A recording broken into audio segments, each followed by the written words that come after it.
Good morning, everyone. It's great to see everybody here. This morning's session I'm very excited about. We have 5 famous scholars in the room who don't, I think of themselves as famous scholars, but you'll have to take my word for it when I say that you are, at least to many of us. And we have one famous scholar coming to us by pre-recorded video, which we will show shortly. So today's symposium on the famous scholars, the agenda is pretty straightforward, unlike yesterday. I'll do a very brief 5-minute intro. I really don't have a lot to say. Then we will get into the presentations. The first one will be from Mark Mendenhall, who has videoed his responses to the questions that were posed, and it runs for about 20 minutes. Sounds like a long time, but it's a really interesting video, and he shares insights in the video that many of us have wondered about for years. It's very interesting. Then we're going to invite the famous scholars onto the front of the room, and we're going to have an intimate conversation between them and you, the audience, which will run for about 65 minutes.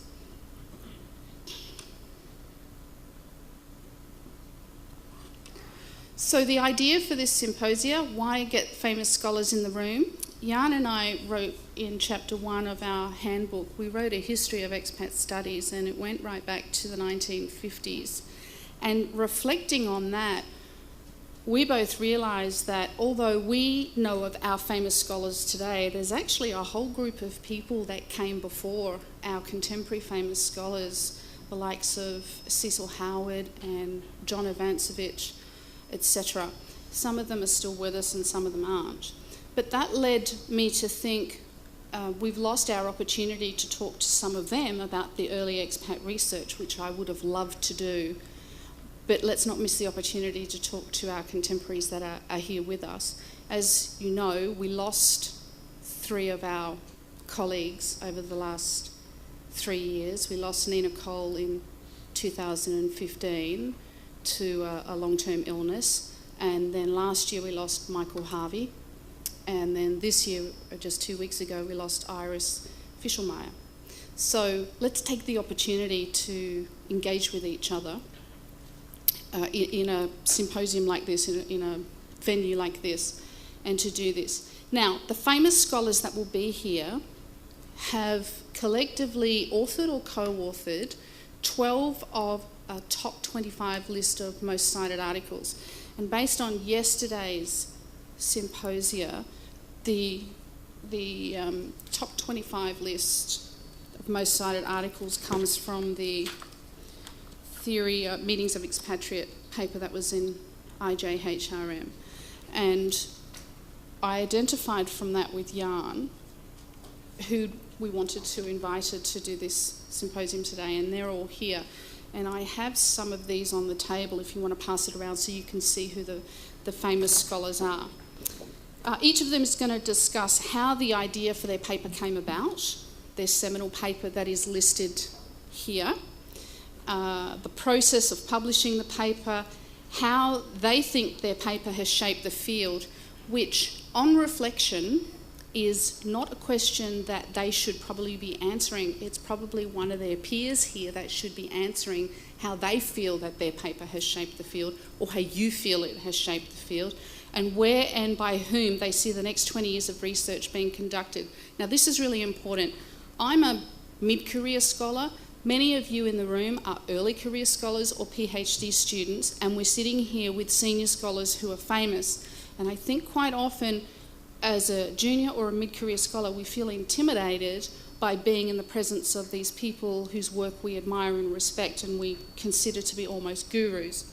So I want to encourage you, if you are feeling intimidated, to put that aside and to have some guts and to ask the questions that you want to ask them, because this is your opportunity and this is your chance. Hence why we have set it up to look like an intimate cafe, coffee setting interaction with the audience, okay? So to get the most out of it, put aside your fears and be involved. So without further ado, let's go to Mark and his video, which I'm going to show now. Mark and I, in preparing for this for over a year, had a lot of email conversations, and I've taken out some of the best parts here. We can come back to this in a minute, but in his video you will see a Tongan tapa cloth. One of the things that Mark will tell you is that he grew up in New Zealand as a third culture kid, and he moved back to the United States when he was 13. And so a lot of his focus on expatriate studies is based on his personal experience of it, like many of us here. So without further ado, let's go to Mark. Sorry I'm not with you at the conference, but it's a pleasure to be with you, albeit virtually. I appreciate Yvonne and Jan offering this kind invitation to me to be able to share some thoughts on, I guess you could say, the early days of expatriation research in the field of management. The first question I was asked to respond to was the ideas. Where did the ideas and inspiration come from in terms of writing some of the early Academy of Management review pieces? I suppose the ideas and the inspiration lay dormant in me for many, many years. I grew up a third country culture kid. I was son of missionary parents. I grew up in New Zealand in a small multicultural community, the majority being Maori. There were American expatriates there, Australian expats. There were also some Tongans and Samoans living there. And I spent all my formative years there, all of my elementary school and into junior high. I saw firsthand in this environment adults and children seemingly having a fair amount of problems due to cross-cultural interaction issues. Also, though, I saw when cultural differences were integrated that amazing things happened. And so I think from a very early age, I was attuned to this, not really understanding what culture was or anything like that. After high school, I volunteered to be a missionary for my church. For 2 years, I lived in Japan in, lower middle class kind of areas. In fact, one time, the apartment next door was, the residents were Yakuza. So had a lot of, I guess you would say, intense, again, cross-cultural experiences with a whole different culture. And again, though at this time I didn't really have a foundation of research or really even anthropological knowledge at all to try to make sense out of what I was intuiting and seeing and experiencing.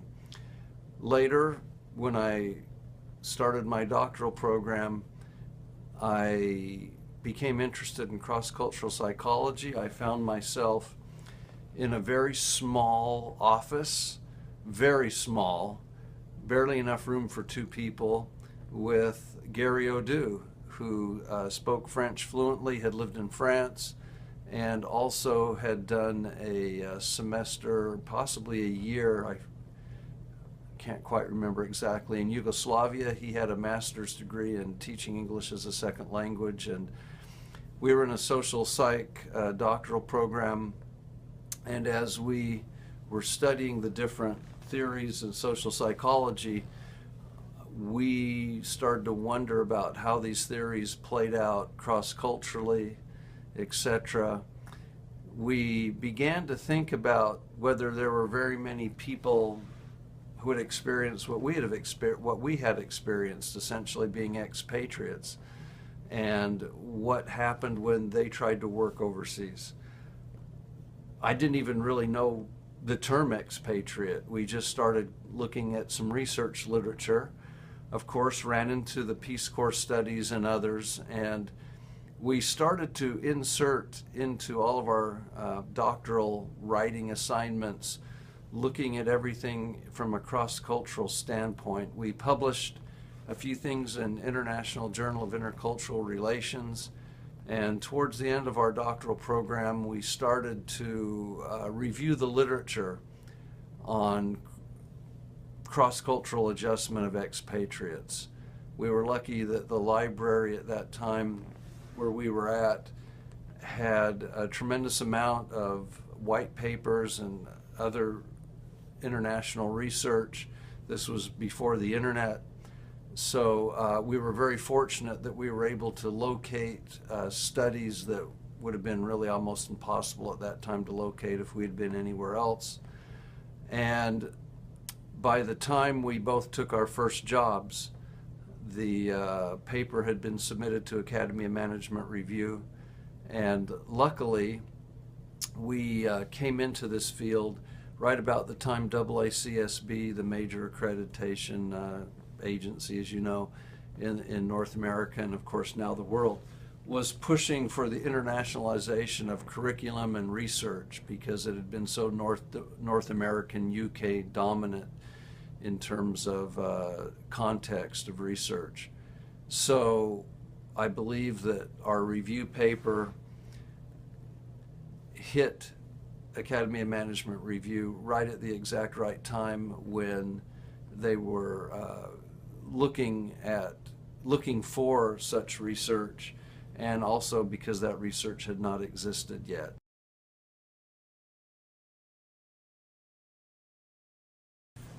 The second question I was asked to respond to was why and how I selected my co-authors and research teams.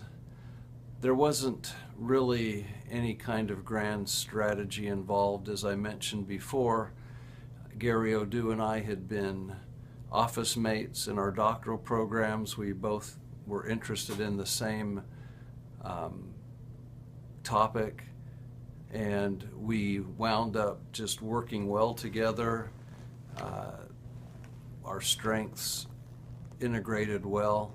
In terms of the 1990 and 1991 Academy of Management review papers, I was young faculty member at Loyola Marymount University, and our university was hosting at that time a Organisational Behaviour teaching conference. And I received a phone call from Stuart Black, who at that time was a doctoral student at University of California at Irvine. He said he was coming down from the conference and had an idea he wanted to run by me. I knew a little bit about him. I knew who he was. That was about it. And he came down and we took a break from the conference, and actually we went to the basketball court and got a couple of basketballs and just shot baskets while we talked. He mentioned that he had an idea for a review piece on looking at the effectiveness of cross-cultural training programs. And after talking with him for 2 or 3 hours in that kind of environment, I realized this was someone who I could work with, or felt like I needed to give that a good attempt to work with. And that worked out later. After that was published, we were at a conference, Academy of Management conference. I was with Gary, and Stuart was there as well.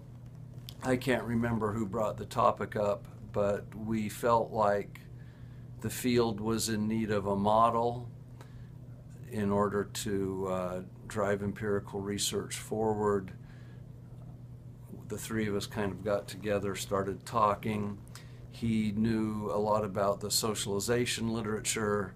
We knew a lot about the expat adjustment literature, and that led to the process of integrating those fields and looking at other kinds of relationships that went into what became the international adjustment model, which we've been very fortunate to have lots of scholars desire to do empirical research and test that model. So no great strategy on how I selected the teams or how they came together. I would say that for me, the major issues were Was the person passionate about the topic, but also really, is this the kind of person who's not just easy to work with, but very task-oriented? I don't work well with people who just take a long time. I mean, I like to interact with people and enjoy people's company, but in the end, there has to be a fairly high level of task orientation in terms of really getting the project finished. And Gary and Stuart both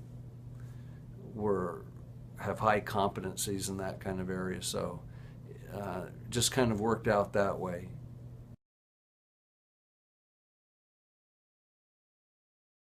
In terms of publishing the papers, the process was really quite straightforward.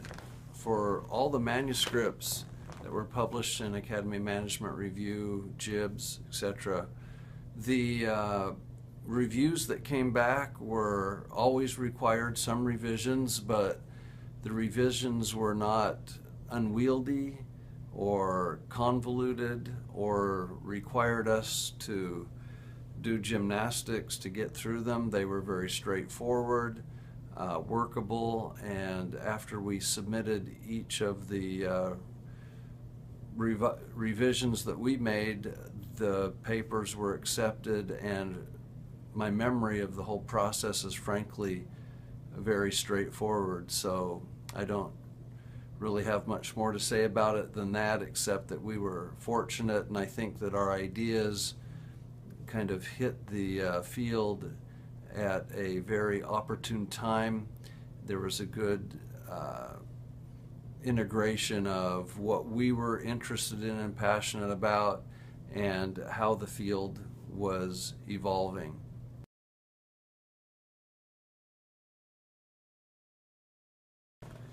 The question as to why our papers have been so influential on the field is probably better asked of those of you in the audience or others working in the field. It's rather difficult to look at one's own work and try to extrapolate why the impact the work has had came about and why others perceive it as being useful. At least it is for me.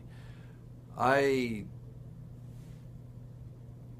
would say that this has all come kind of as a great surprise to me. I don't think I set out with Gary and Stuart and Hal in some cases to somehow become massively famous in the field or to do anything like that.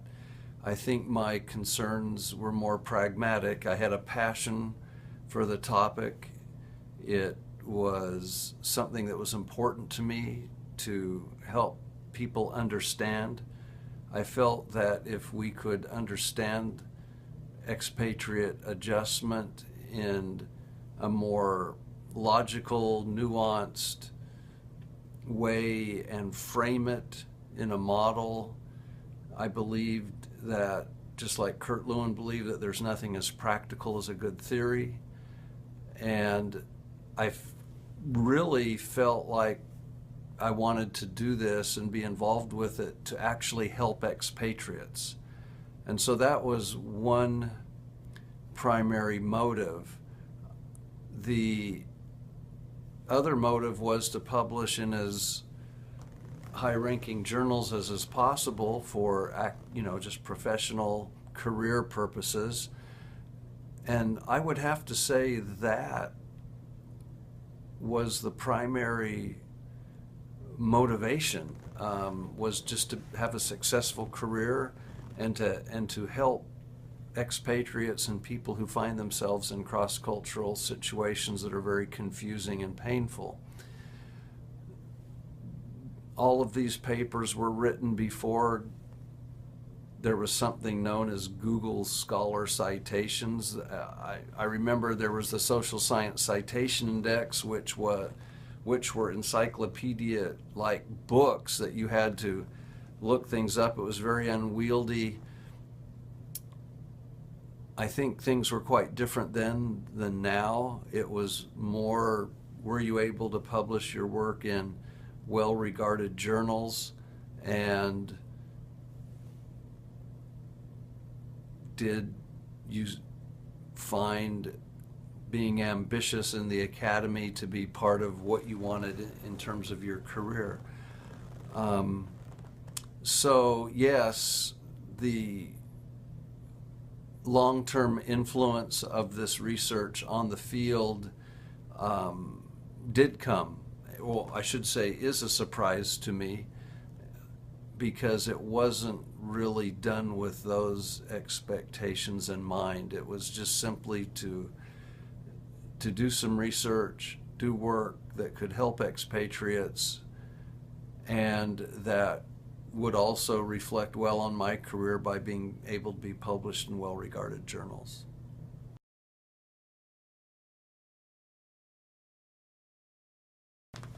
So the final question that I was asked to comment briefly on was how our papers have shaped the field. And again, I think it would almost be more useful to ask others in the field for that kind of analysis, but sitting where I'm at, looking at the research that we did, it seems that the shaping of the field came mostly from two of the papers, the 1985 AMR piece with Gary and I, where we brought in research from many different disciplines on cross-cultural adjustment of expatriates and conceptualized the different variables into 3 dimensions. That 3-dimensionality seemed to be useful for other scholars moving forward as a beginning point in terms of trying to frame the various relationships that were out there in empirical studies that were mostly atheoretical in nature. Also, I think it's pretty clear that the 1991 AMR piece, our international adjustment model, provided a guiding framework for many people to test the various propositions in doctoral dissertations, master's theses, regular research published in scholarly journals, and the meta-analyses that have been done on that research, on the model, have proven the model to be quite robust. I believe that, though, the greater impact is of this work is the future. I believe that no model is comprehensive, and that each model is a stepping stone for others. And so I hope, well, I've seen this, but I hope it still happens in the future, that our international adjustment model can be a heuristic for the field, for other people to critique and build off of, and create more robust models to help us understand international adjustment of expatriates, and where we start to get a better feel for what variables move from figure to ground depending upon type of expatriation, whether it's self-initiated, etc., and also in terms of how the context shifts, the job roles, etc. So I really view our work as being foundational, but just like a building, you build the foundation first and then you add to it and make it complex and beautiful. And so that would be my hope, that work that we've done can continue to act as a heuristic into the future and prove useful that way. Not somehow that the model in and of itself is somehow perfect. It's obviously not, but I hope it can be a spur to help us all understand in more detail, in more rich rigor,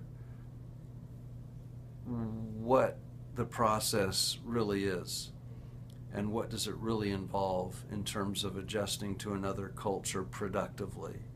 Because the more we can do that, or the more someone can do that, the more help it will be for consultants and people as they find themselves in intercultural contexts that are challenging and painful, and where they just want to thrive instead of barely keep their head above water. It's the second time I've watched the video. Still riveted. He's so nice, isn't he? And so he doesn't have any sort of soapbox or sense of entitlement at all. I was quite blown away. So one of the questions that he had, that he asked me in a separate email, was that he's very interested to understand why young scholars coming into the field now are interested in expatriation.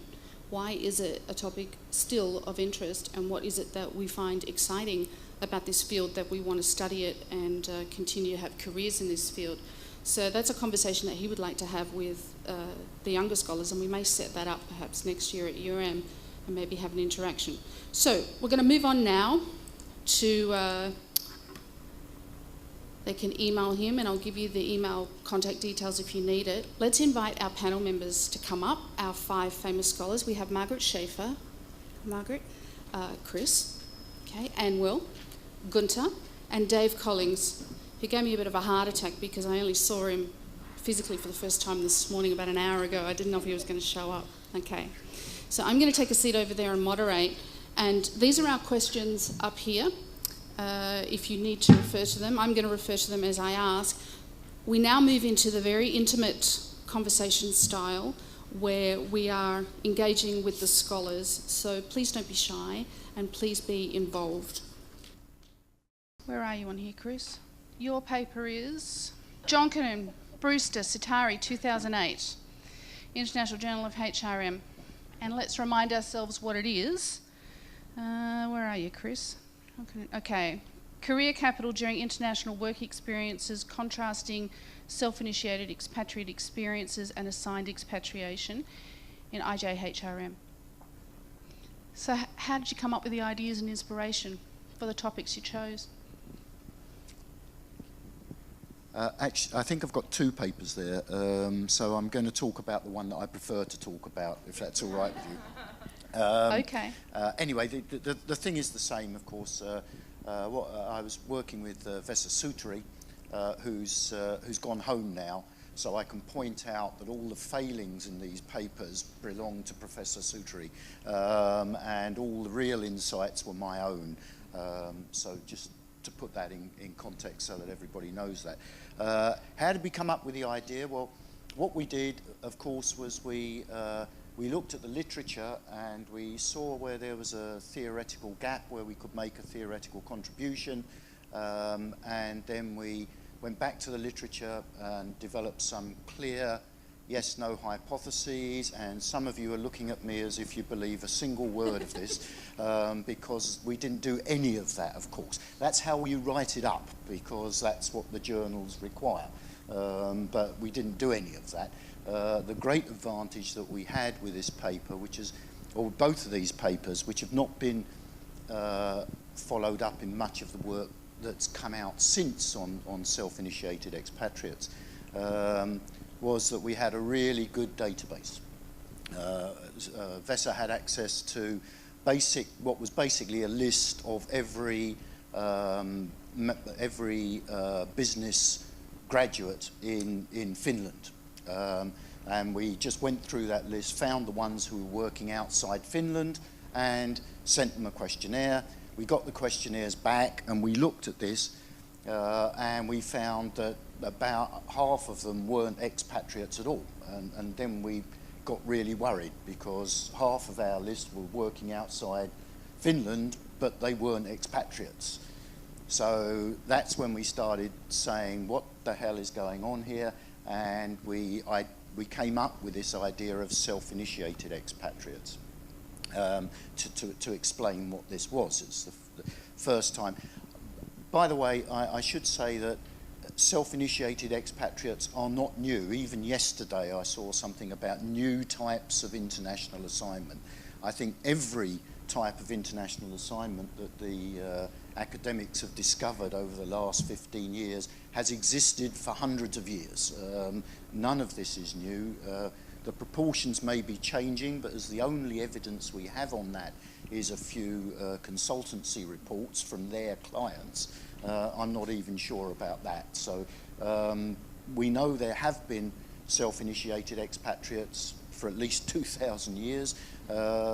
So please, let's get away from this new thing. Anyway, to answer your question and to stop, our inspiration was simply we looked at the data and then we tried to explain it. Okay. And then we wrote it up in the proper way as I explained. Okay, first. and that's where you came up with, so the first iteration of SIEs was self-initiated foreign assignments. That's right. Okay, and this would be, I think most of us agree in our field that we consider this the seminal one on SIEs where we first introduced the concept. Okay, thank you. Guenter, let's go to you and Stahl, Miller, Tung towards the boundaryless career. A closer look at the expatriate career concept and the perceived implications of an international assignment in JWB 2002. Quite a while ago, but you co-authored that with Miller and Tung. So how'd you come up with the ideas and the inspirations? If you don't mind, Yvonne, I will start with question 2, how and why I selected my co-authors, and then answer question 1. Because in the case of my paper with Rosalie and Ed, actually the choice of topic was not completely independent of the choice of co-author. Now, like many of us, I guess, I choose my co-authors based on 2 criteria. You know, people I can learn from, you know, who can contribute new ideas, new perspectives to a research project, and people I enjoy working with, I like. Now, in the case of the paper with Rosalie and Ed, it was different, not because they are not good colleagues, and, you know, and I cannot learn from them, quite the opposite.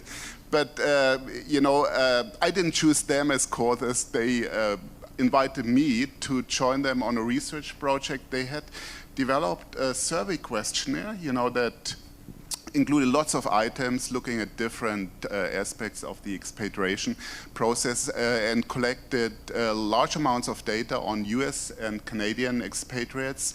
And I think they did this together in collaboration with Arthur Andersen. You know, the questionnaire was distributed through Arthur Andersen, the International Executive Service.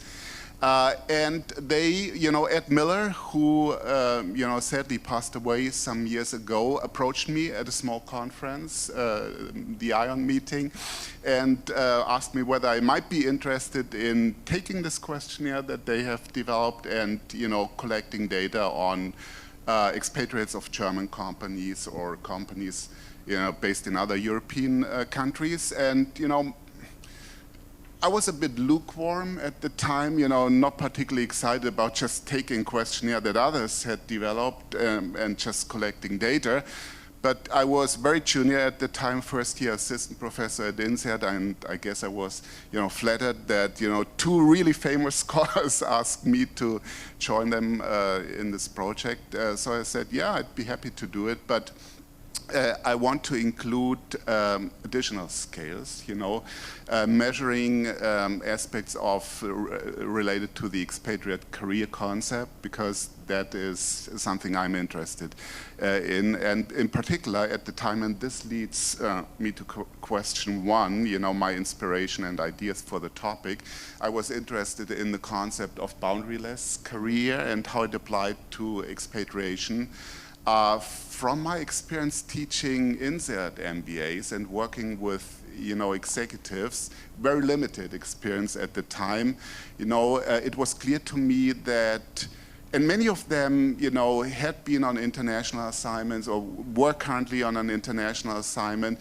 It was clear to me that their career orientation was quite different from the one of traditional expats as described in the expatriation literature. They saw an international assignment primarily, you know, as an opportunity for leadership development, personal growth, learning, you know, to sharpen their global leadership skills, get exposure to international markets. Some of them said, you know, I requested transfer to India or China because this is where the action is, I want to be part of it. And they were not really concerned about predictable career progression and the challenges facing people upon returning home. Many of them said, you know, I don't even know if I want to return home, and what is home anyway, right? And they seemed quite confident that their international assignment will ultimately also help them career-wise. You know, they said, I'm sure there's demand for someone with my experiences and skills, you know, also international experience. I'm not too concerned about that. If not in my company, somewhere else, you know, and I'm not married to my company, I'm very flexible. So based on these conversations, I concluded that the expatriate career concept orientation was probably undergoing a change at the time, and that this had some implications for how these individuals should be managed. And this was the idea and what we tested in this study. And then there was a follow-up study that I conducted with Paul Caligiuri and Jean-Luc Zerdin, in which we looked at some of the issues in more depth. Sure. Okay. Thank you. Thank you, Guenter. That's question 1 and question 2 in one hit. Thank you. Okay, Anne-wil, can we move to you? We've had some conversations about this by email about which paper you want to focus on, but your paper is of bears, bumblebees and spiders, the role of expatriates in controlling foreign subsidiaries. This is one of my favourite papers of yours, by the way, in JWB as well, in 2001. So what was the inspiration for this paper? I so much liked Mark's video in saying there hasn't been any grand strategic plan behind all of this. And I think a lot of what we do in academia is accidental. It just occurs through meetings with individuals that you like, and then you start working together. I want to keep my response a bit more general because I mentioned to you in our email exchanges, I don't consider myself a famous scholar, but I certainly don't consider myself a famous scholar in the expatriate area because I don't see myself as an expatriate researcher. And I would like to make this a bit more general and talk about the expatriate field in general, because if we look at the 6 papers, I'm really struck with how expatriation has been looked at from very, very different perspectives. If we do this in terms of the Academy of Management division, we can look at the papers. All of the papers could have been presented in the International Management division. They would fit in that division quite neatly. But the work of Mark and Margaret would equally fit in the Organisational Behaviour division. And the work of Chris and Guenter would equally fit in the Careers division. The work of David and myself would fit in the HRM division if they had a bit more interest in international issues, which unfortunately they don't really. But my own work could conceivably even have been presented in the Organisation Theory or Business Policy and Strategy division, if they had any interest in the human elements of business, which they unfortunately don't. So this really shows how broad the field is and how we see expatriation more as a context in which we study particular areas. But I think one of the reasons why people like my article is the title, because it's memorable, it sticks in people's minds. So again, I would like to kind of disillusion you a little bit and say, again, there was no grand strategic plan. I'm not entirely sure how I came up with the title, but I think it was just a casual conversation with someone, and we were looking at how to describe this to a broader audience. And I thought, well, this analogy actually works quite well. The initial impetus for the work was also very, very simple. just after my master's degree, I was asked to work for the Open University in the Netherlands. And I was asked to edit a book on international human resource management to accompany a course for the Open University. And I drew up the course plan and invited co-authors, I invited chapter authors, and some of the people here have been involved in various editions of the book. But there was one chapter that I intended to write myself, and this was a chapter on the relationship between headquarters and subsidiaries, which I consider to be one of my primary domains of interest. But I soon discovered that expatriates actually play a major role in the relationship between headquarters and subsidiaries, so I decided that I should write that chapter myself. Then, in the process of writing up the book, we discovered that the chapter didn't really fit in what the course intended to do, so the chapter was abolished. And then I thought, my God, I've done all this work, and I'm not able to write it up. So I decided, quite pragmatically, to do my PhD in the area, which I did. And my PhD was really about control mechanisms in multinational corporations. So I see expatriates, or at least I saw expatriates back then, very much as an alternative to maybe centralization of decision-making at headquarters, formalization of procedures or output control, but I saw expatriates most of all as a way to achieve informal type of control in multinational corporations. In the end, my PhD was published by Edward Elgar with the really boring title, Managing the Multinationals. I had wanted to get the title of my PhD was Plans, Procedures and Bumblebees, an international study of control mechanisms in multinational corporations. So I really wanted to have the bumblebees in, but Edward Elgar thought that would be confusing to the audience. So I was really happy to get that into the title of the article. So again, all of these decisions are not a grand strategic plan. They are coincidental. They just happen. Yeah. And then after 20 years, we discover that people like them. Which is really pleasing. But I like the pragmatic aspect of what you do, and I think that's so typical of women in academia, is that I'm not doing all this work for nothing. Yes. Yep. So let's see if we can make it work somewhere else, absolutely. Right? Yeah, and who knew? Yeah, it's one of the top 25 cited, based on Chris and my very rudimentary analysis of citations. But anyway, it's in there. Thank you. You're welcome. Thank you very much. Okay, Margaret, let's move to you. Margaret, I colour-coded everybody on this list, and Margaret's in yellow, and she's just everywhere on the top 25. So you were, when I asked you to come and be a part of this panel, and you instantly said yes, I was absolutely delighted. I mean, I was really taken aback. I thought that was very thoughtful of you to come and share who you are with all of us. So I don't know which one of these papers you want to speak to, or they are interrelated, so perhaps you want to speak to all of them. So the question for you, Margaret, is how did you come up with the ideas and inspiration for the topics that you chose? Okay, for the first question, and first of all, thank you for inviting me. I was very honored when you and Jan invited me to be part of this panel, so I appreciate that. For the first question, I will address all of my work actually on expatriation, because it all stems from the same origin, so to speak. And that was from my PhD dissertation when I was, after finishing all of my coursework. Some of you can identify with this. You start struggling, well, what am I going to do the dissertation on, right? So my advisor, Dave Harrison, kept suggesting that, because I really didn't know, and he said, well, look into your past and see if there are things that you've experienced or had questions about. And so I immediately went to the experience that I had had as an expatriate spouse. I was a trailing spouse in Hong Kong before going back to school and getting my PhD. And so I looked to that experience and thought, oh, this is interesting. And I started getting into the literature on expatriates, and what Mark had said in his video really resonated with me as well, because those past experiences that we've had actually living this, I think, certainly informed my research, and probably more importantly, it motivated me because it is something that I have a passion for.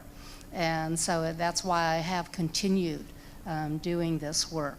So those of you who are new scholars in this field or in any field, I would strongly recommend that you do look for something that you have that passion for, because it will sustain you throughout the process.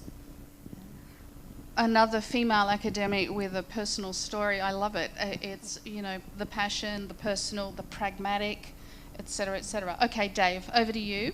You're not always going to be last, so stay on your toes, because I may make you first next time for the next question. All right, so Dave, your paper is the blue one, Collings, Scullion and Morley. This is another one of my favourites that I cite quite often. Changing patterns of global staffing in the multinational enterprise, challenges to the conventional expat assignment and emerging alternatives, again in JWB. So, and that's 2007. Inspiration and ideas for this paper. Thanks, Yvonne, and thanks to you and Jan for organising today and asking me to be here. Well, you know, a lot of my inspiration for this paper is sitting beside me on this panel. I feel like a complete blow-in with such esteemed colleagues, so these people's work have influenced me in so many ways. I guess this paper came from, it's funny actually when Anne-wil talks about the title, I had a great title for this paper. It was called The Silver Bullet or Spent Round, the Traditional Expat Assignment, but the reviewers hated it, so we ended up with that title. So the inspiration for this title, so Hugh Scullion and I wrote a book together, a global staffing book, and one of the emerging things that we were picking up on was a little bit of focus on the different ways in which organisations were thinking about expatriation.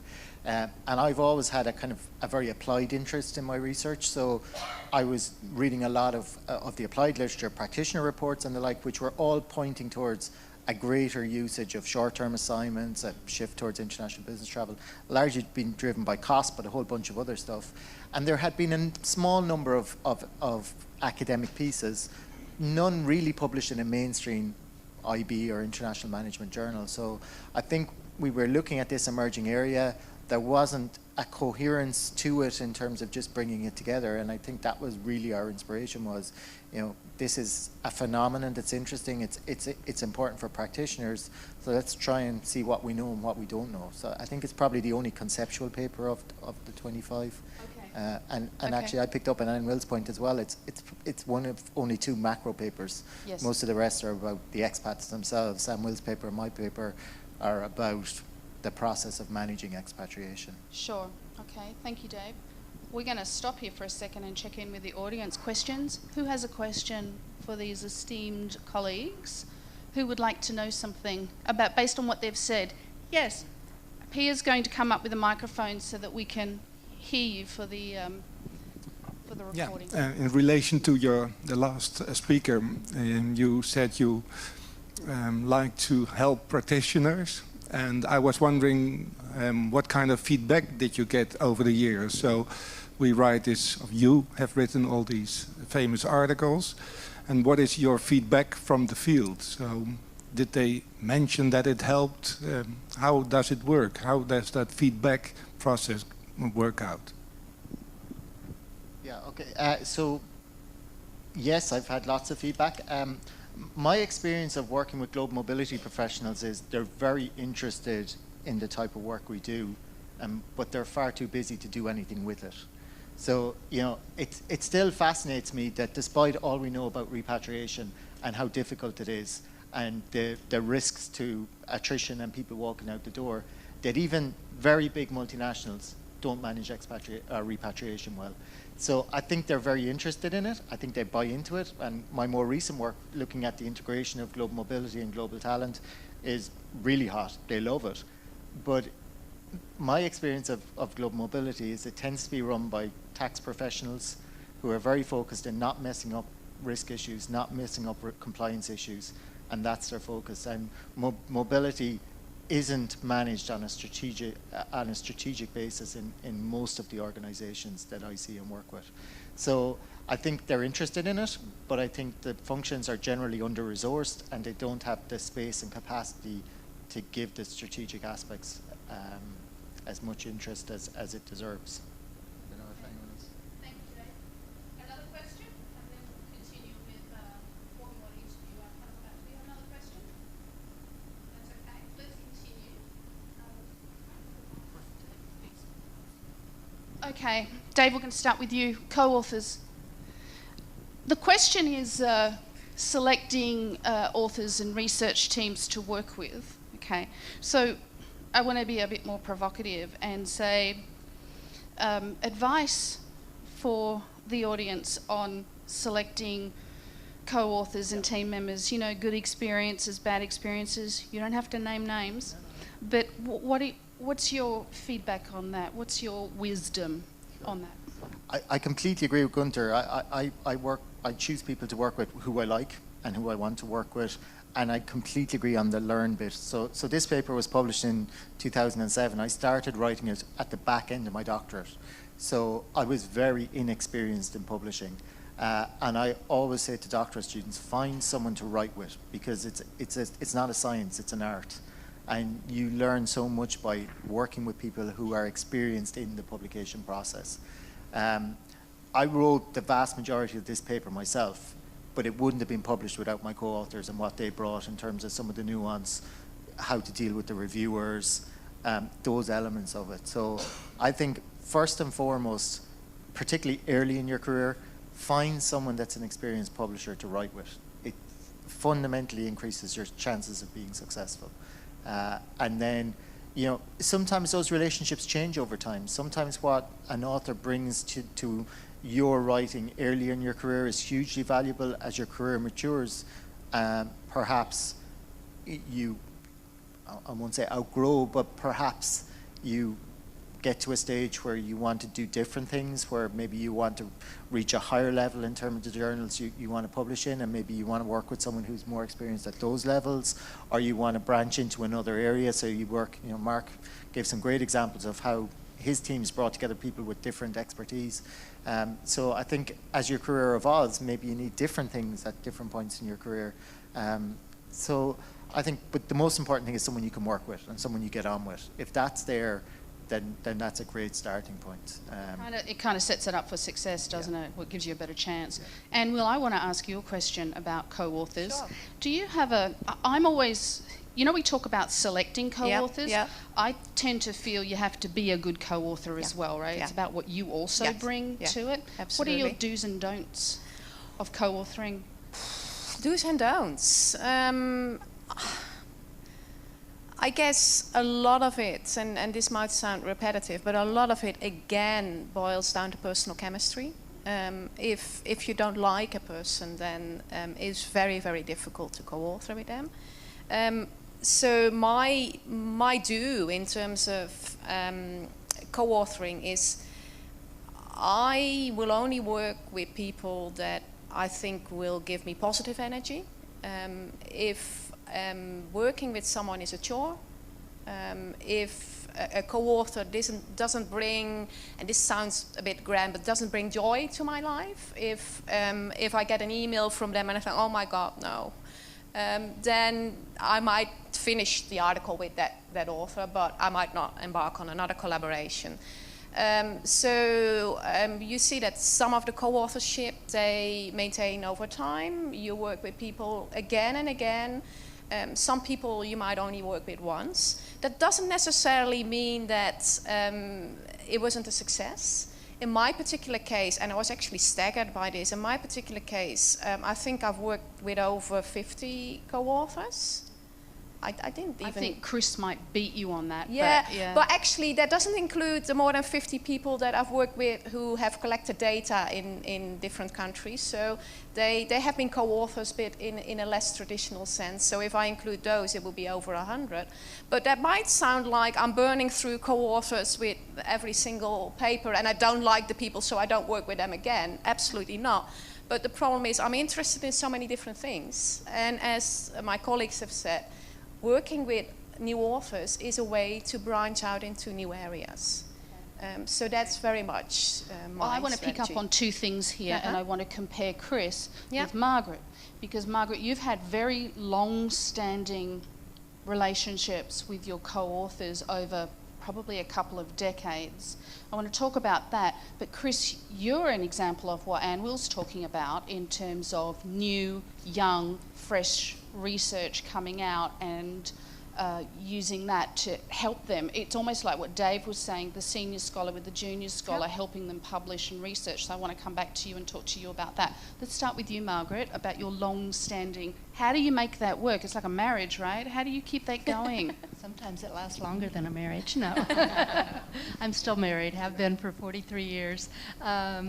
But yeah, I've done a lot of work with Dave Harrison in particular, and he was my doctoral supervisor.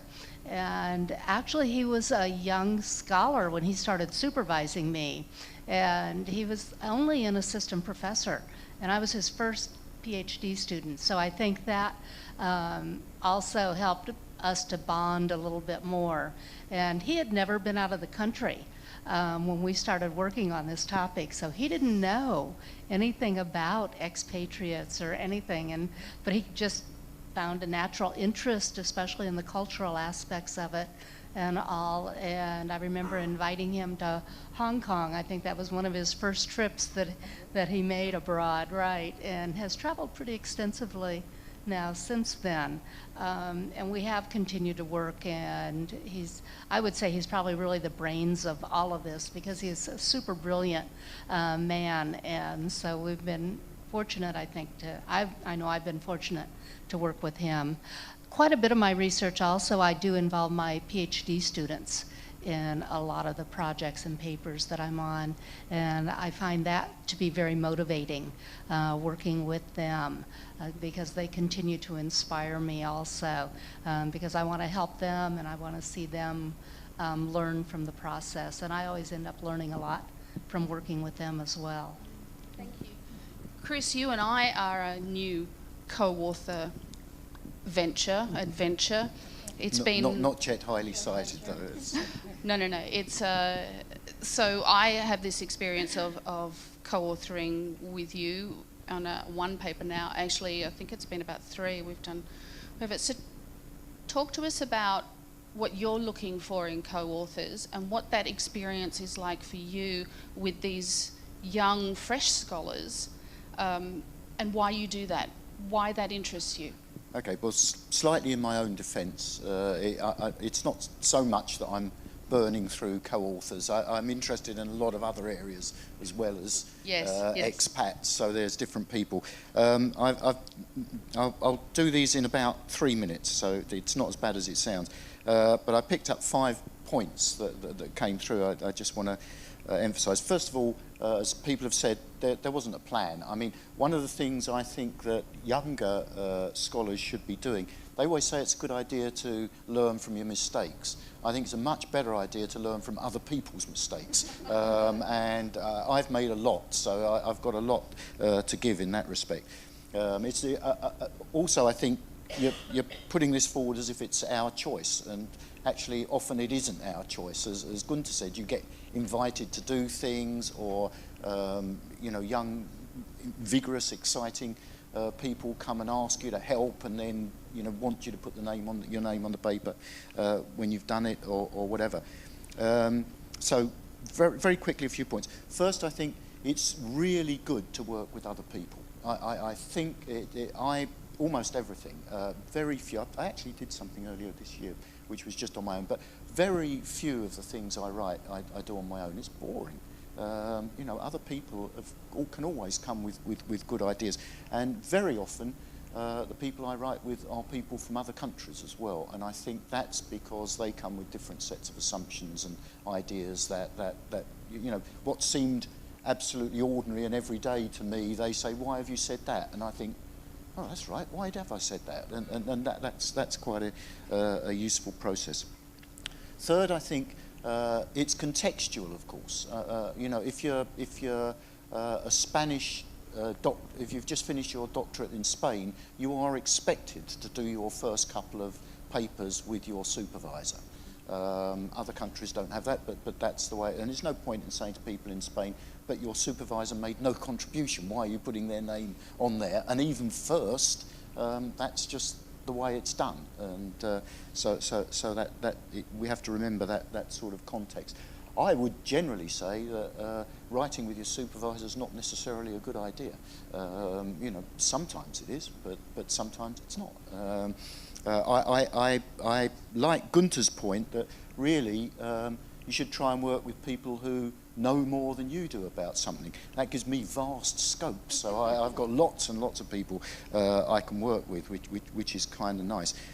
And I also like the point, and Anne-wil made it, and my old mate Mark Mendenhall made it in his usual calm, lovely fashion, and I will do it much more crudely. It's nice to work with people that you like, and it's nice to work with people who are effective writers and that you can write with. But when it comes to it, the second of those is much more important than the first. And Mark said that very gently and politely and kindly, as he does. But I believe that. If you start trying to write with people who are your friends, and you find you can't write with them, now you've got a huge problem, because you're now stuck with a friendship under strain. You end up feeling you've got to write the whole of the damn article yourself, and just to get it out, and it becomes a real problem. And I've got people I know I really love. I like them enormously. I just can't write with them. And there's other people that, you know, I don't like. I wouldn't, you know, if I went into a bar, I'd go and talk to one of you or something rather than them, if I could get out of it. But we write together very effectively, and that's fine. Of course, much the best is if you can write with people that you like. But I think it's a real mistake. I see lots of people ending up writing with people who, you know, have their office down the corridor from them, or who are old mates, and stuff just doesn't come out because they don't, somehow or other. I think Mark put it very well. You've got to have someone, if you send stuff to them, they'll send it back to you. And you think, hell, I thought I'd got that off my desk, and here I am 3 weeks later, back on my bloody desk again. And then you feel pressured to write because they've spent time on it. And that's how you get the stuff through to publication. You know, if I'm doing it on my own, I just think, oh, there's so many other things I could be getting on with, and I can do that later. So my advice would be, do find people to write with. Try to be much more conscious of what you're doing than I usually am. Try to pick people who can bring something to it, who bring it. I mean, in my case, I'm lousy at stats, so I always have to work with a statistician. I'm not very good at theory, so I have to work with a theoretician. I'm not much good at writing, so I have to work with somebody to do that, and so on. I do all the rest. I can attest to that. Yeah. But it's a very important decision. I think people don't pay enough attention to who they work with, and I would advise people who are trying to get stuff written, trying to get it published, to think much more brutally about the process. What can these people bring to me? Can I work with them?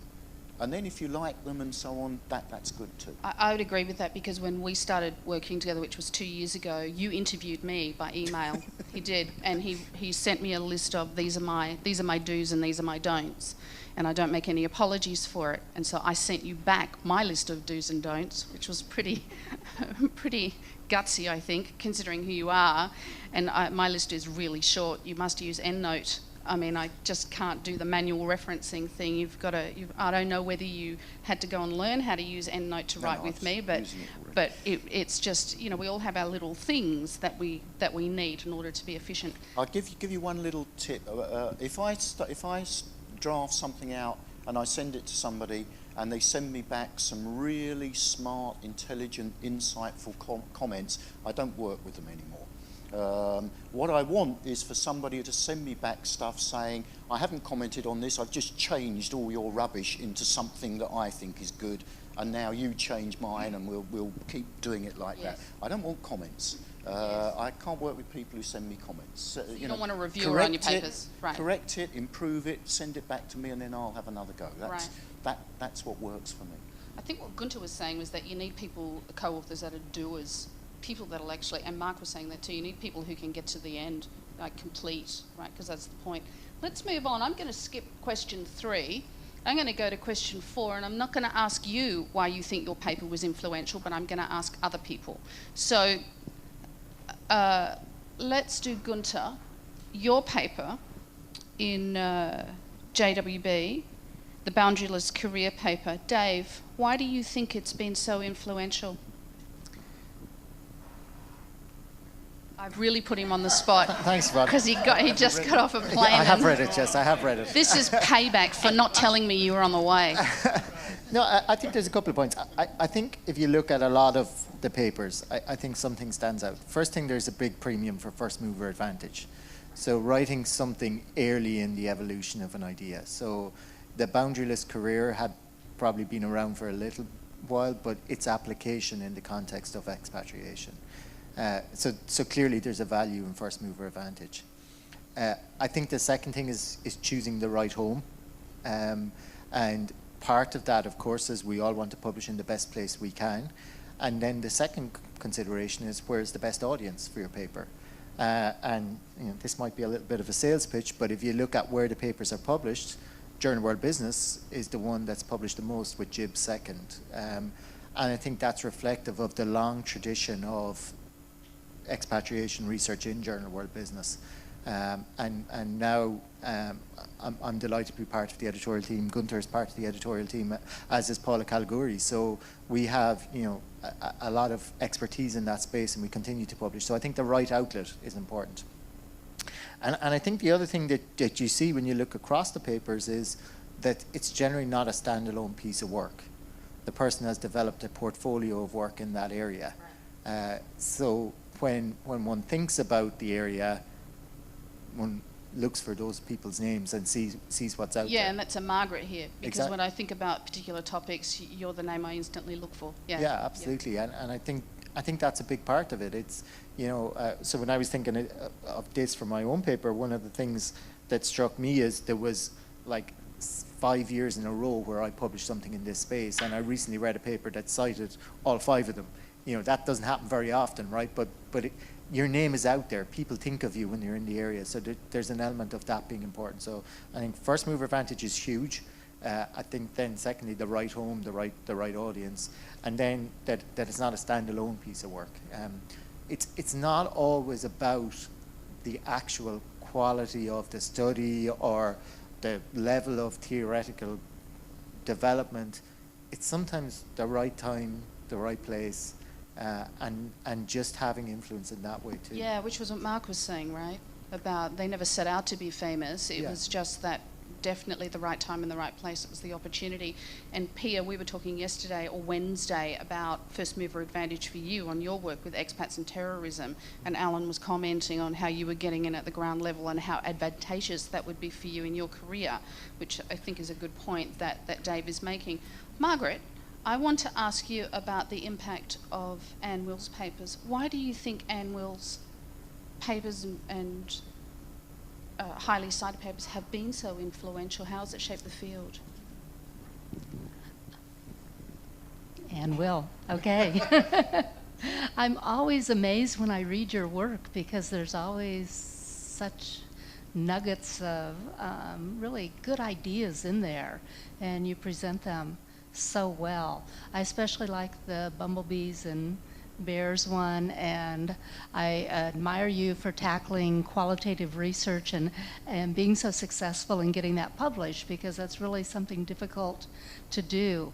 And I think that the fact that you were able to do that has helped to make a big impact on this field. So thank you for your bravery and for for blazing the trail with qualitative research. That is something I think there's still room to do in this area of expatriation, even though we've been studying expats for so long, and there's an abundance of empirical quantitative work out there.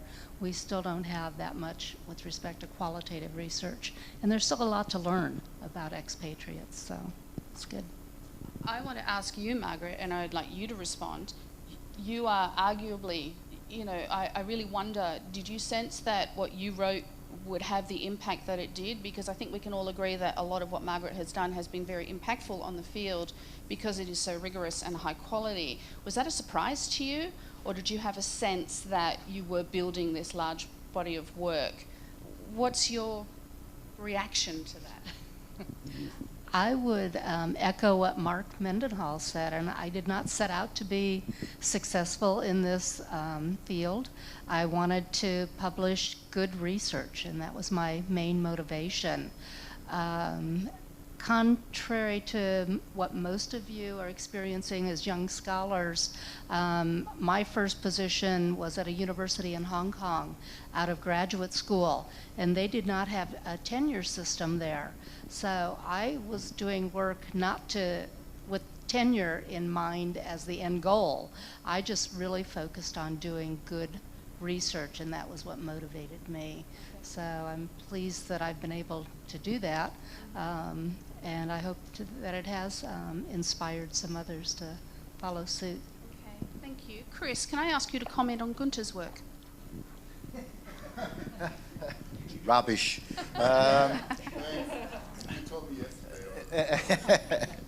Actually, Guenter's work has inspired me quite directly, because I'm in the process of trying to get a paper rubbishing it published. That not quite as bad as that. But we have looked, Professor Soutri and some of his colleagues, and Michael Dickman and myself, we have looked through our data and looked at these ideas of boundaryless and protean careers, and found that our data just doesn't match with the concepts. So we've said, well, you know, there's two explanations for that. One is our data is wrong or bad, and the other one is that there's something about the concepts, or at least the application of those concepts to expatriation in the way that we've interpreted it. So we'll see what the reviewers have to say about it. But I think it picks up a point that Dave made, and Anne-wil has said similarly. It's important to get into a field early, but it's also important to get into a reasonably sized field. I mean, there's no point in becoming the first person in a very, very small field.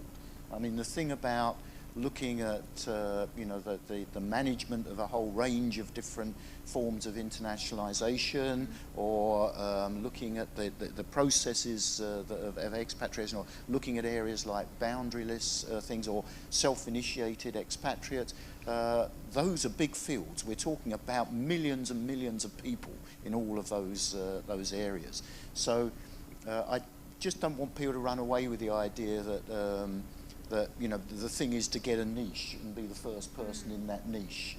It's got to be a reasonably big niche if people are going to pay that much attention to it. Otherwise, it's not relevant to not very many people. So just a word of warning. I think I said this yesterday, and I very frequently repeat myself, so it's almost certainly correct. But I think there is this horrible pressure to keep coming up with something new. And I really, you know, I think sometimes just checking what we've got is almost as important, as keep coming up with new stuff. Yeah, which is what we were doing with our paper, wasn't it? Yeah. Okay. Audience, listening intently. Questions? Yes, the microphone's coming. Thank you for such a great panel. I would like actually try to tribute to the Michael Harvey on the way to tell how it's my experience to work with him, since he's not with us anymore, if you are allowed. Can we come back to that towards the end? Yes. Thank you. That would be terrific. Thank you. Okay, questions for our panel. Alan. I had the great advantage of not needing a PA system. How friendly have the schools you've belonged to been to international as opposed to domestic issues? And then what is the cost? All careers, all academic careers have a cost. What has the additional personal or professional cost been to do this on an international arena, across time zones, across cultures, across status? Because in some societies, international is, at the academy, I think there's a closet for the international sessions in HR, you know. Would you like to speak to that? international means non-American. Yes. It doesn't mean international in the way that we think about it. Okay. Margaret? Actually, I think in terms of my own career, I graduated with a PhD in OB and HR, and that I have leveraged my research stream into now a position as an international management researcher. And when I returned to the US from Hong Kong, actually the schools, I was first with the University of Wisconsin-Milwaukee, and they hired me as a chair professor in international business, and now I'm at the University of Oklahoma and also in a chair position in international business. So I think my research has really helped to form my career. And with respect to working with people across time zones, that's always a challenge. And that's something that I try to always involve my international business students in, is a project that requires them to work with people across time zones, because that's a good lesson to learn. And I feel I've been very fortunate to work with people around the world, even despite the challenges that that entails, because when you have a cross-cultural team, you come away with more creative ideas and different perspectives and the like, and I think that that ends up being a plus for our work. I like the time zone thing, because when I work with Chris, for example, I'm in Singapore when it's 4 o'clock in the afternoon for me, it's 9 o'clock in the morning for him, so I get the work done during the day, fire it off, he responds, I come back the next morning, his response is waiting. It works brilliantly. I don't find time zones an issue. Does anybody else have a comment in relation to Alan's question? Career impact, support from institutions? Yeah, I don't think it's for me it's been the support of institutions, but more the general societal environment. I have found in the Netherlands it's never been a problem, and I spent the first 35 years of my career in the Netherlands. Doing international research have never been an issue. I think people would be, I wouldn't say criticized, but people would constantly say, well, what's the international element of this? And of course, I was fortunate to do my master's degree at the university where Geert Hofstede was working. So his book just started to take off, and everyone was starting to ask, how would culture influence anything we do in any particular area of business? So to me, it's never been an issue. And I think we are very, very fortunate that we can actually work with the topics that we experience in our daily lives, because most of us are now working internationally ourselves. So how lucky are we to be able to study ourselves, basically? And nobody has actually mentioned this before, but I think for a lot of us it is. We're just trying to understand the processes we are going through ourselves. And that's a powerful motivation for research, and a motivation that doesn't go away. Yeah, I totally agree. I started my academic career as a professor at INSEAD, and INSEAD is probably one of the most international global business schools in the world, both in terms of composition of students and faculty. It has 3 fully integrated campuses on 3 continents, and I was partly based at the Asia campus in Singapore, partly at the Europe campus, and split my time between the 2 campuses. So I, spent 4 months a year in Singapore, 4 in Fontainebleau. The rest of the time I was traveling, doing executive development programs. And it definitely it didn't make my private life easier, certainly, in terms of work-life balance, it was a challenge, but definitely had a strong impact on the choice of my research topics, and what interests me, what my current research and teaching interests are. Anybody else wish to comment, or should we have another question? Just to make one quick comment, I think we're all very lucky, actually, up here, and I always say to the people I'm talking to and trying to advise, the most important thing you need is luck.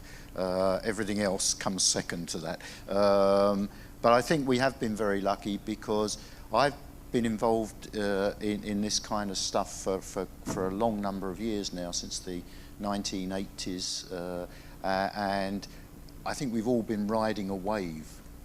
I mean, just the world has been becoming more international. Internationalism has been becoming more and more the topic of the moment. More and more people are concerned about internationalism. So those of us who started early, you know, first mover, I guess, have just been kind of, not my skillful colleagues along here, but some of us have just sort of been carried along on the wave, really. I think there are other areas of academic work where perhaps our very good colleagues are fighting, you know, a downward slope. We haven't had that at all. We've been very lucky in our area.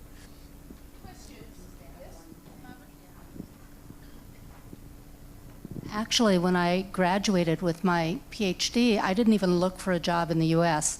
And as the only American on this panel, I appreciate the fact that you started out being more international in your scope and that. But I told my professors that I want to go overseas, and so I targeted, because we had lived overseas before, so I targeted universities overseas.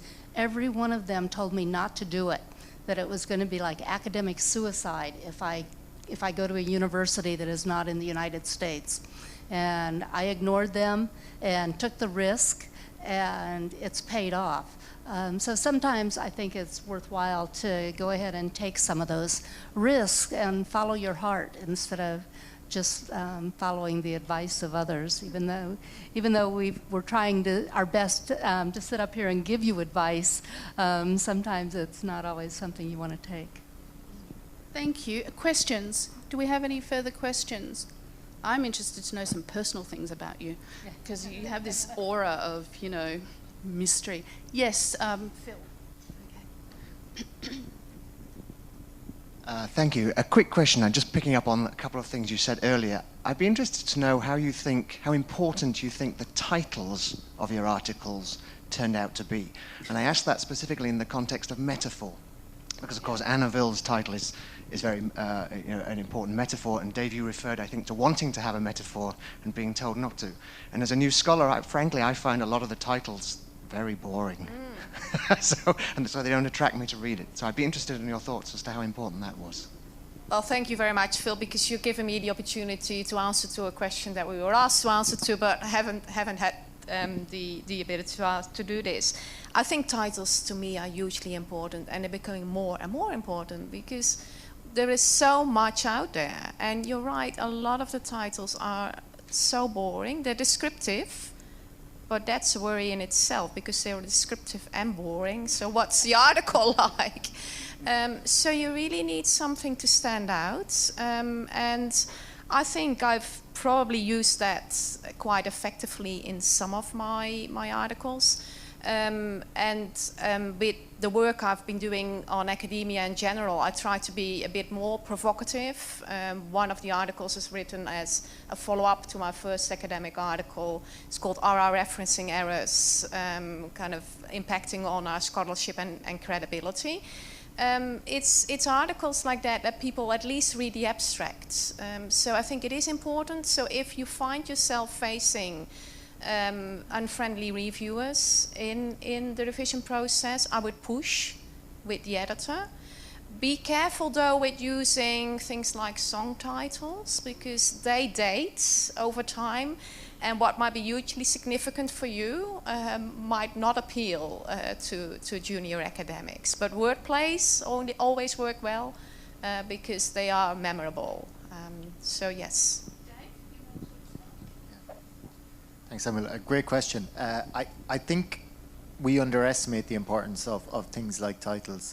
Anne-wil knows much more about this than I, but I know our publishers tell us that it's really important that your keyword is picked up in your title, your abstract, and your keywords, because that gets you up the searches when people are searching for stuff. So while metaphors are great, it's really important that their keywords are there in the title as well, because that's what really gets picked up.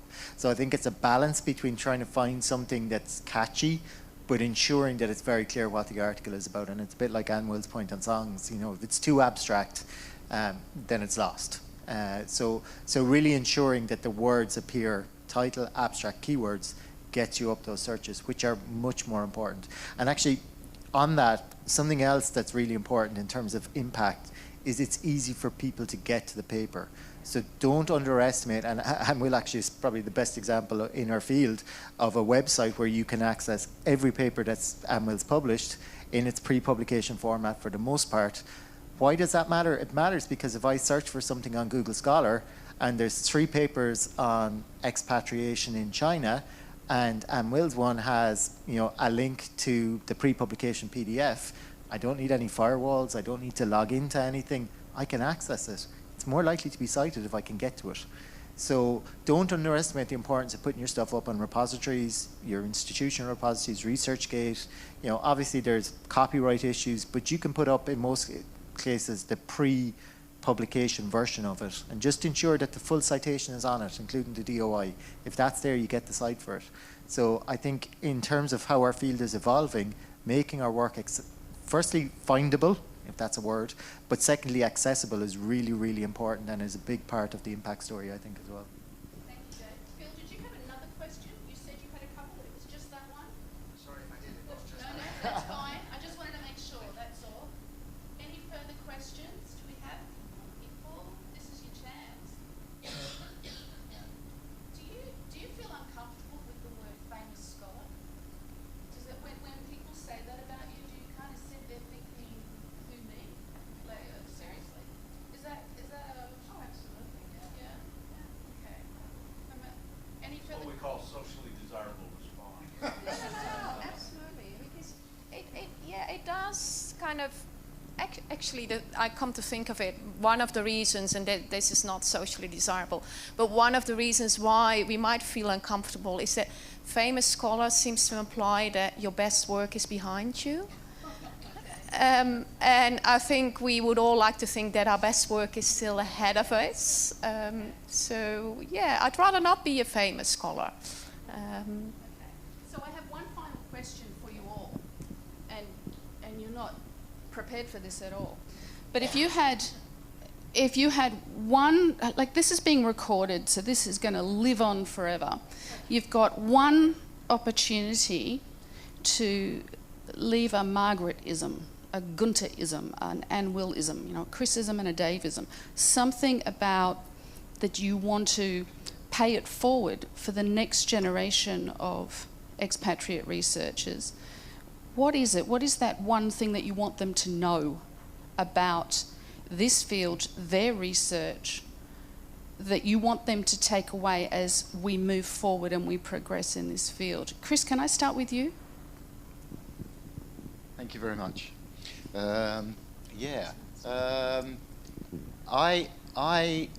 I'm not sure I know the answer to that question. I'll answer another question in good academic style, which may be slightly related. I think what we've got to do now is, in terms of expatriation, is I think we've got to get much more realistic. I think we've got to get much closer to understanding what's happening in real life. Unlike Mark and many of my colleagues here, I'm not at all interested in how practitioners can use my stuff. I spend an awful lot of time talking to practitioners, but I'm really not interested in how they use it. I just want to understand what the hell is going on. That's my real motivation. And when I look around now, I see that much of our research is not researching real stuff. I mean, a lot of expatriates are very badly paid and are very badly treated. They're right down at the bottom of the scale. They're maids, they're cleaners, but we don't study them. We've made ourselves look at high qualified, well, we've chosen, because we are, to look at high qualified people. There's far more people working on building sites in Qatar and all sorts of things who are expatriates. They're not migrants. They're low paid, but they're not migrants. Being a migrant doesn't mean you're low paid. Being low paid doesn't mean you're a migrant. They're not allowed to settle down in these countries. They're going to have to go home. They're expatriates. There's all sorts of stuff about their remittances that they send vast, half their salary, 3/4 of their salary back home. And their salaries are very low to start with. We don't understand any of that. There are a lot of people, particularly from countries like China and Japan, who expatriate and leave their family behind for years. And that doesn't happen in the West, in the weird countries, so we don't study that either. Okay. There's all sorts of stuff where I think we've just got to get much closer to reality, and that's, if we can get that going, I'd be very happy if somebody said that's the sort of stuff Chris Brewster does. Yeah. Right, so your criticism is real life. Let's study real life. Okay. Guenter. Well, that's directly related to what Chris said. You know, my prediction of, you know, what's going to happen to this field, but that's a bit of an outsider's perspective, because my research interests have moved away, diversified into other areas, is that, you know, people like yourself, especially the more junior people, will gradually lose interest, you know, in traditional expatriate assignments as a research context, you know, what you call organization-induced expatriation and expatriates, you know, the people who live in their little bubble, you know, and have only a vague idea of what's going on in real life. And then probably, you know, venture out and expand the boundaries of this field and do work, you know, research that is more meaningful to them. For instance, work on migrants or refugees, you know, where they can really add value by, you know, injecting some of the concepts, insights that they gain from expatriation research. I think this is what's going to happen, and we can already, you know, see it here just by looking at the conference program, that more and more research is being done on migrants, you know, refugees, and these are fields that can benefit, I think, from the insights that have been gained in work on expatriation. And I guess it's more meaningful just to focus on these individuals, where you can really add value with your work, and also meaningful in the sense that, you know, the insights that you gain from your research can contribute maybe to, you know, societal well-being, you know, or make a tiny contribution at least. Yes. Anne-wil. Guenter has stolen my response, so I'll come up with another response, and that is, in addition to what has been said, if we do this panel again in, say, 10 years, I want to see more diversity up here. What do you mean by diversity? Diversity in terms of the geographical composition. We're all, as Chris said, from the weird countries. We might be studying a diversity of topics and a diversity of geographical areas, but we're all from the Western developed world. 4 of us up here are native English speakers. I would like to see more diversity in terms of authors as well. We have studied a huge number of areas, but we have less diversity in terms of the people studying it, or at least less diversity of the people who come up front. And that's why I would have liked to see even more engagement from the audience, and instead of us telling them telling us what they would like to see in the fields. Great, thank you. Dave, I'm going to leave Margaret to last because I think she's our most famous guru. Sorry, everyone. So, Dave. Yeah, it's a great question, and I completely agree with everything my colleagues have said. I think for me, HR research in general, expatriation research also has possibly lost its way a little bit. So I wrote a piece a couple of years ago. It was more about talent management, but the point was, a lot of what's considered best practice, a lot of what's considered the way we do these things is premised on a model of shareholder value. It's premised on the dependent variable, and not so much in expatriation literature, but certainly in HR literature, the dependent variable being about some sort of measure of wealth for the organization or shareholder value. And I think that societal value has been lost in that conversation. So I think as an academy, as scholars, I think we need to contribute to the debate about societal wealth. We need to critique management practices that are premised on shareholder value, that in many instances actually end up destroying shareholder value, not creating shareholder value. My good friend Wayne Cassio did a great piece a couple of years ago where he compared Walmart and Costco, and shows that Walmart, driven by shareholder value, is outperformed year in, year out by Costco, which isn't about shareholder value. It's about creating a much wider set of values. So I think that's one of our big challenges moving forward, is how we think about influencing organizations to increase societal value, not just shareholder value. Okay, thank you. And Margaret? Okay. I guess my Margaretism would be to not be constrained by the work that we've done, to try to broaden your perspectives. Even though I think all of us represent a good body of work in this area, in my opinion, there's still a lot more to be done, and I think that's what they've really been expressing here, these ideas for future research. While I think for the most part we pretty well know about retention and adjustment and performance to a certain degree of expatriates, there's still a lot we don't know, like their knowledge management transfer, interactions between expatriates and host country nationals, the creativity of expatriates, and even going beyond expatriates, other types of global employees. We know very little about frequent international business travelers or the short-term assignees and the like. And we also know little about other stakeholders in the process. Our research has pretty much been expatriate-centric.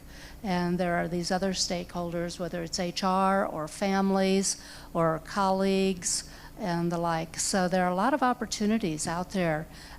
So feel free to build on the work that we've done, but don't let that constrain you and force you into just a narrow field also. Well, that concludes our session. We're running a little over time, but it was worth it. And I personally would like to thank each of you for agreeing to come. You've flown in from a long way to come to a conference that isn't really your home conference. Well, not for you, Dave. I know you just flew in last night. But and Chris. But let's thank our panel. Let's thank our audience.